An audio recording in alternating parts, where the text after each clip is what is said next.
Welcome to biology पाठशाला। आज की प्रैक्टिकल सीरीज में आपका स्वागत है। इस समय प्रैक्टिकल सीरीज चल रही है और आज हम इस प्रैक्टिकल सीरीज में बात करेंगे सिंपल डाइसेक्टिंग माइक्रोस्कोप की। तो सिंपल माइक्रोस्कोप जो होता है बेसिकली इसे बोलते हैं और ये उन साइटोलॉजिकल की जो एक्सटर्नली या मॉर्फोलॉजिकल स्टडी होती है उसके लिए यूज किया जाता है। जो बेसिकली सिंपल डाइसेक्टिंग माइक्रोस्कोप है वो combination of 1 to 3 lens a different degree में ये काम करता है, ये बात याद रखेंगे। And the first accurate observation of the microbial life, मतलब जब एक सिंपलेस्ट फॉर्म में हम माइक्रोबियल की स्टडी कर रहे हैं या कोई ऐसी साइटोलॉजिकल स्टडी कर रहे हैं तो हम यूज करते हैं सिंपल माइक्रोस्कोप का। एक मॉर्फोलॉजिकल स्ट्रक्चर के लिए यूज किया जाता है। So firstly the simple microscope was the made by the Leeuwenhoek and his microscope contain only the single lens. तो इसमें क्या होता है, जो लीवेनहॉक ने एक्सप्लेन किया था या उसे इन्वेंट किया था उसमें एक सिंगल लेंस होता है। That was the capable to magnifying the specimen not more than the 300 times.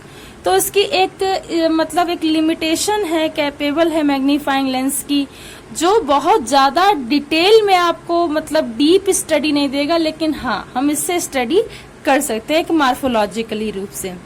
However, the image projected by the Leeuwenhoek's microscope were extremely clear because of the good quality of lens.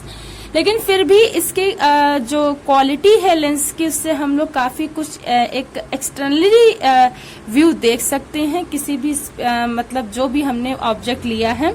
The proper method of use the simple dissecting microscope is placed to the eye and close the one side of the lens.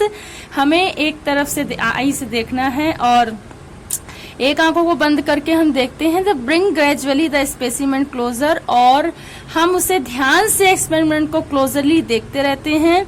Opposite the side of magnifying lens till the sharp images focus, और जैसे जैसे हम देखते जाते हैं या उसके screw को पॉइंट को फोकस करते जाते हैं हमें वो ऑब्जेक्ट दिखाई देने लगता है। स्टूडेंट दिस इज मैं ये कह सकती हूँ सिंपल माइक्रोस्कोप या सिंपल डाइसेक्टिंग माइक्रोस्कोप। ठीक, कुछ क्या कहते हैं, मैंने अभी बताया कि एक्सटर्नली रिव्यू के लिए हम इसका यूज करते हैं। देखिए ये इसका लेंस होता है, इसे याद रखना, ये फोल्डर आर्म होता है। तो इसी के लेंस के थ्रू हम जो स्टेज इसका बना होता है जहां से स्क्रूज होते हैं, जहां पे हम लोग स्लाइड को रखते हैं, बेसिकली यहाँ पे एक स्लाइड मेथड होता है, वहां पे हम इसे रखते हैं।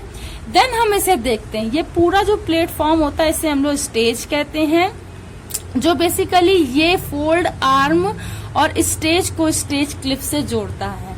तो ये बात याद रखेंगे। यहाँ पे आप देख रहे हैं कि एक एडजस्टमेंट स्क्रू है जिसकी मदद से हम लोग क्या करते हैं, फोकस करते हैं लेंस पर, ये याद रखना है। ये हमारा लिम्ब एरिया होता है।